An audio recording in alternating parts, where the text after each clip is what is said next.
This video is to help you look over your enzyme practicals, the three practicals that looked at pH, temperature and heat denaturation on enzyme activity. And the reason why we gathered these three together is because they're very similar and it's really easy to revise them as one group.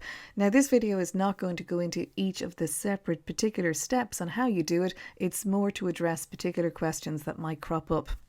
So the first important piece of information is, what was the enzyme? The enzyme used was catalase. Where did you find the enzyme? What was the source of it? It was celery in our case, but perhaps you used potato or maybe radish.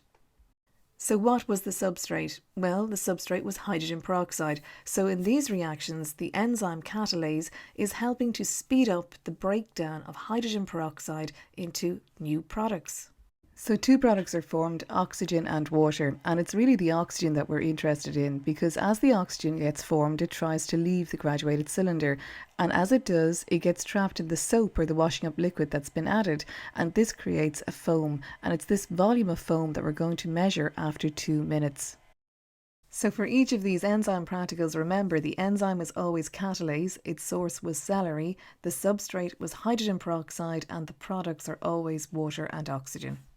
So one of the questions that appears quite often is, how did you measure the rate of enzyme activity? Well, you did this by measuring how fast oxygen was formed by the breakdown of the substrate, hydrogen peroxide, and this was measured by measuring the volume of foam that was produced in 2 minutes, so after 2 minutes.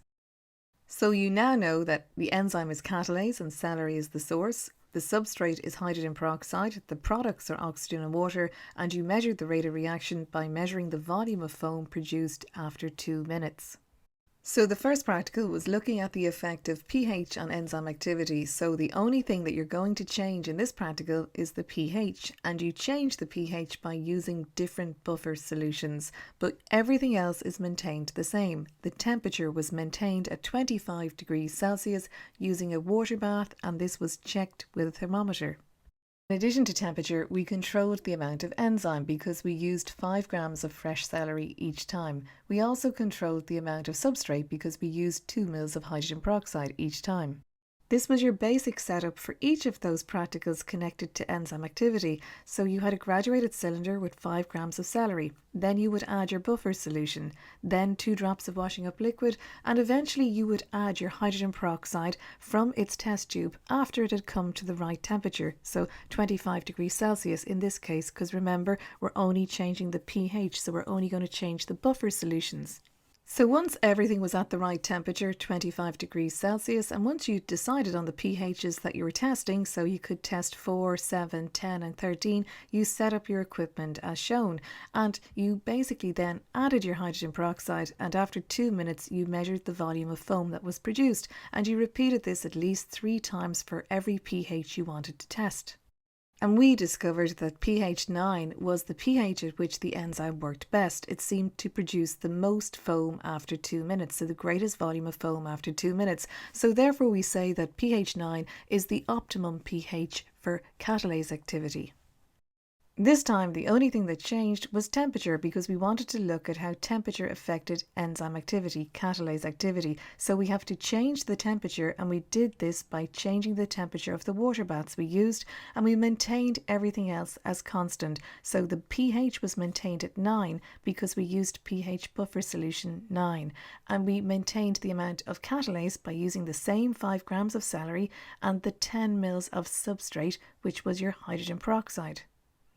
The volume of foam was measured after 2 minutes for each of the temperatures, and we discovered that 25 degrees Celsius was the temperature at which the enzyme seemed to work best. It produced the greatest volume of foam, so 25 degrees Celsius could be stated as the optimum temperature for catalase activity.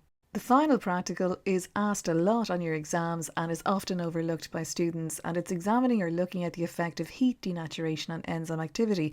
So you use exactly the same setup. You use the graduated cylinder with your celery, your 5 grams of celery, your buffer solution, your 2 drops of washing up liquid, and then you add your substrate when it comes to the correct temperature, and you measure the volume of foam produced after 2 minutes. The only difference in this practical is that your test apparatus has celery that has been boiled for 10 minutes. So it's been boiled over 60 degrees for 10 minutes, and this denatures the catalase. So in this experiment, you're not going to get any foam produced after 2 minutes when you have used the boiled celery, and your control is using fresh celery, and after 2 minutes you get plenty of foam produced, and you are going to maintain the temperature at 25 degrees Celsius and the pH at 9 using pH buffer solution.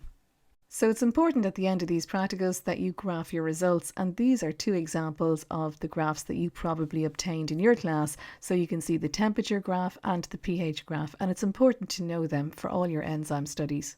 Enzymes are so important, you must study them, and you must know the practicals inside out. And remember, there is the enzyme immobilization practical as well. So there are other videos on this channel. Your textbook, I bet, came with its own DVD, and that's amazing. And there are other videos online as well that other teachers have put up, so I would take time to watch those as well. Remember that section B, which is all about the experiments, is worth 15%, so it's worth investing in. Best of luck. Remember to always use your textbook to answer past papers and listen to your teacher's guidance. Best of luck.